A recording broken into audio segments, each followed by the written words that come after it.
Welcome back to another edition of Force Friday, where we talk about Star Wars theories, characters, concepts, comparisons, analyzations, collectibles, and more. And today, we're going to talk about The Mandalorian Chapter 1, which just released on Disney Plus with the launch and seems to be well received. But let's get into a little bit of the nitty-gritty. Let's get a little bit into the details. As a warning, this is going to be spoilery. If you don't want spoilers, back out now. 99, 98. Let us continue. One thing I like about The Mandalorian, and my buddy Calum also mentioned the same point, is that it ties the sequel era and the prequel era and the original trilogy era together. It does this in a number of ways, but the opening scene is a good example of it. There's a Quarren thug and a Bad Nito from the sequel trilogy and a Diploid from Solo. Now later, in what we'll call the Cantina Scene, we see Transdotians who look a little bit different, but it's definitely them. Characters playing Sabak, a Rodian, and for those of you like myself that played the long game on this one, I've got good news for you. Your patience has paid off, my friends. Let's give all of us that bought a Constable Zuvio a pat on our backs for waiting for it. And it was delivered. And it should also be noted that the reason for this is probably because they're saving money on costumes by reusing stuff that's been used in the previous 4 films, along with the plethora of stuff that came along with the buyout, which enables them to use their budget towards more of the visual effects, the new costumes, etc., etc. But let's kind of continue in a more chronological sense now that we sort of established that. So playing again on our nostalgia, we see a Kubaz. That's the galaxy's snitch as far as we're concerned. Summoning transport for the Mandalorian, reusing dialogue from A New Hope. You may have recognized Brian Posehn, known to most from The Big Bang Theory, also a comedian who is the transport driver. We're introduced to a new species called a Mithril, and we're also introduced to the first Star Wars toilet, which I know all of you have been waiting to see, known as a vac tube, previously known in Legends as a refresher, which I found very bizarre for some reason, and I'm not exactly sure why. We get a peek inside the Mandalorian's weapons locker, which contains mostly new or reconstructed weapons, a new configuration of a Blastech A280 CFE blaster used by Cassian Andor in Rogue One. Dengar's pistol and Bosk's blaster rifle can also be seen in the locker. The Mithril mentions Life Day, the holiday Christmas stand-in seen in the infamous Star Wars Holiday Special, which is also utilized for his rifle, which, by the way, I love how he knocks the back of it, spins it over his shoulder, and uses it that way. Like, that's his pull, and it looks really cool, and I like it. We get to see some carbon freezing. There's been a little bit of drama surrounding this. In The Empire Strikes Back, it's inferred that carbon freezing a living being was highly irregular and dangerous, but not that we need to get hung up on that sort of a thing, but let's get hung up for just a second, shall we? For one, it could be inferred that that specific facility wasn't necessarily utilized for carbon freezing living beings, and for another, this takes place after that. So maybe that set a precedent in the galaxy and it started becoming widely known that it could be used for that. But the frozen bounties include a Rodian, a human male, and female. The male bears some resemblance to a young George Lucas, and ironically enough to me, also to Saw Gerrera. As we move on to the second planet, we obviously get the Cantina Scene that we spoke about a little bit, and let me talk about what I find most interesting about that sequence. It's how the economy is adapting to the climate. So the Empire is gone, and the Imperial credits no longer hold the same weight or value that once they did. In fact, he's willing to accept half of the value of the bounty and calamari credits, called something else, flan, I believe, which must just be more widely accepted. Stuff like that I find cool. That's world building stuff. That's the type of stuff that interests me and gets my wheels turning. We also meet Grief Karga, played by Carl Weathers, who appears to work for the Bounty Hunters Guild, which, as before mentioned, is from Legends. The Guild was an organization that mandated certain rules for member bounty hunters and generally tried to keep them in order. Members benefited from official Imperial authorization and the ability to see bounties before they were widely broadcast on the HoloNet. In Legends, the Guild was divided into houses with many competing with each other. It was more of a loose coalition than a strict order. In the first episode, it seems like it's much more of a union. It seems like the bounty hunters tend to kind of respect the rules of the trade and act accordingly. Shortly thereafter, the Mandalorian goes to investigate his next bounty, where he meets a doorbell droid, as I call them, the same ones we saw at Jabba's palace. And en route to there, we see all sorts of Star Wars creatures, off-world Jawas, a droid from the Kessel Scene of Solo, what appears to be a Gonk droid. But the doorbell droid opens the door for him to meet the next client, Werner Herzog's character. He wears an Imperial medal, but his rank or role is unknown. He's flanked by what's called remnant stormtroopers, who look like they've been put through the ringer, which is interesting to see. All of that stuff to me is interesting, like how the Empire is kind of hiding underground. We've lost the kind of pomp and circumstance of the stormtroopers stormtrooper armor, and instead it looks like they're just trying to survive. We also meet the Imperial Doctor, Dr. Pershing, who wears the same Imperial scientist uniform seen on Tarkin Initiative members in Rogue One. Also, it's been found and noted by a eagle-eyed Twitter participant that he has a Kaminoan emblem on his uniform, which could play a part later on in the episode. The client hands the Mandalorian a piece of Beskar armor stamped with the Imperial logo as a down payment on this bounty, which he clearly states centers around discretion and privacy. Beskar armor first appeared in Star Wars Legends and the Mandalorian novels by Karen Traviss. It was made canon in Star Wars Rebels Season 4, Heroes of Mandalore, and is a legendary metal found only on Mandalore itself, highly resistant to damage. It can deflect most blaster bolts and even withstand a glancing blow from a lightsaber, but not a stabbing motion. The Mandalorian seems definitely interested in this and takes it to our next location, which is some sort of Mandalorian camp. He uses this piece of metal given to him by the client to have turned into a new piece of shoulder armor to replace what looks like Scarif Trooper armor. During this, we get flashback sequences and hear mention of a great purge, which presumably resulted in large quantities of the Mandalorian's armor being confiscated by the Empire. The build-up to a full-scale Mandalorian rebellion can be seen in the aforementioned episodes of Star Wars Rebels, with the Great Purge most likely occurring after, and explaining the lack of Mandalorian support for the rebellion in the original trilogy. That, my friends, is a long-laid plan coming together. This scene also restores and establishes a great bit of at least live cinematic Mandalorian mythology into the Star Wars canon. The blacksmith element, the sort of ritualistic nature that surrounds their armor and weaponry, that's the sort of stuff that also gets my gears turning. Also, if you notice, the female Mandalorian blacksmith has a helmet with two horns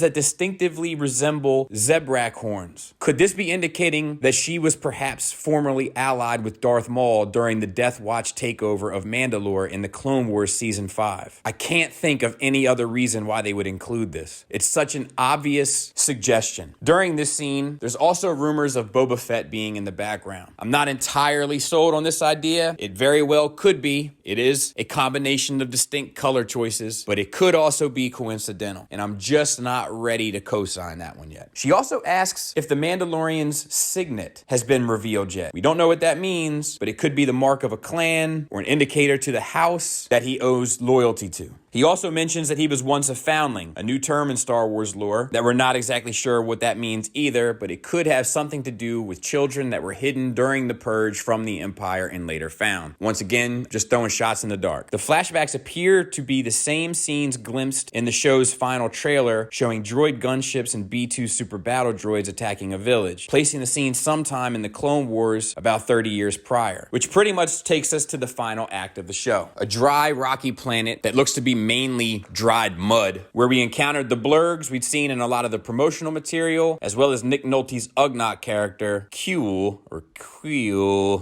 Star Wars names are the worst, but he has spoken. And what we come to find out is that there are a team of mercenaries on this planet that are attracting all sorts of unwanted attention to the planet. The planet seems to be relatively peaceful, and Nick Nolte's Ugnaught is pretty much willing to help the Mandalorian in order to get this problem to go away. That for him is worth it in and of itself, along with getting to capture a blurg or two. Not a whole lot of world building here, except for the fact that Nick Nolte mentions that Mandalorians used to ride the mighty mythosaur, which is the creature whose skull is used as the Mandalorian symbol, worn famously on Boba Fett's shoulder. The Mandalorian needs the blurg to get to the encampment, which is pretty much occupied by Niktos, who are commonly seen throughout Star Wars as thugs and hired guns. Shortly thereafter, we're introduced to IG-11, an IG bounty droid, seen famously in Empire Strikes Back with IG-88, as well as in the Clone Wars in full army fashion. We get the scene with the turret based heavily off of the vintage Kenner weapon, and we get some action-packed sequences, including a fun bit of back and forth between IG-11 and the Mandalorian regarding IG-11's inability to see any hope in the circumstances and wanting to initiate a self-destruct sequence, which the Mandalorian has to constantly convince him to do otherwise. One of my favorite parts, I might say. And sort of rules of engagement amongst the bounty hunters as IG-11 and the Mandalorian interact and decide to team up. This scene establishes a bit bit of protocol against the Niktos. Eventually, they overcome their circumstances and come to face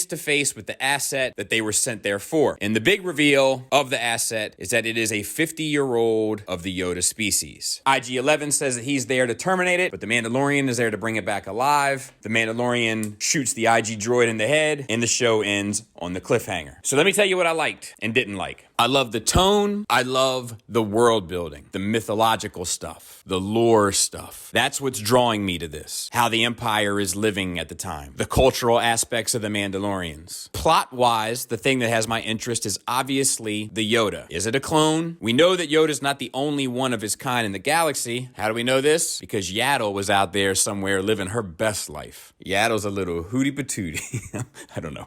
She might be a very nice lady. I'm not sure. So we don't know if this thing is just a species member, which I'm kind of hoping it is, or some sort of clone, or some combination of the two. We don't really know why the Empire is after it, but it suggests that perhaps they want to clone it, being as though the one Imperial member is wearing the Camino symbols. So that's my good. Let me tell you my bad. Some of the shots do seem very TV, especially the shots from out of the cockpit into the cockpit with the Mandalorian and the first bounty having conversation. My only other thing, which isn't really a criticism, but more so a concern, is how much nostalgia they rely on. It's just a matter of preference. I prefer Star Wars when it pushes forward while giving a little tribute to the past. This episode is very nostalgia heavy, but it also introduces plenty of new things. So it's not really a criticism, just a concern. Hopefully finding that balance between The Force Awakens, which was very familiar, and The Last Jedi, which pushed to new places. I think that would be a happy common ground. Episode 2 premiered today, the same day that this video is up. So we'll check back on the series in a couple weeks. I just wanted to sort of give you my initial thoughts. I'm very interested to see where it goes. I do want more character development of the Mandalorian. I feel like he only says like 6 things in this entire episode. Obviously, the mystique is important. Hopefully, they will give us much more of the character, but I could have used a bit more. I haven't latched on to anything in this story yet, and that's what I needed to do. Overall, I'd give it an 8 out of 10. Quite enjoyed it. Watched it 3 times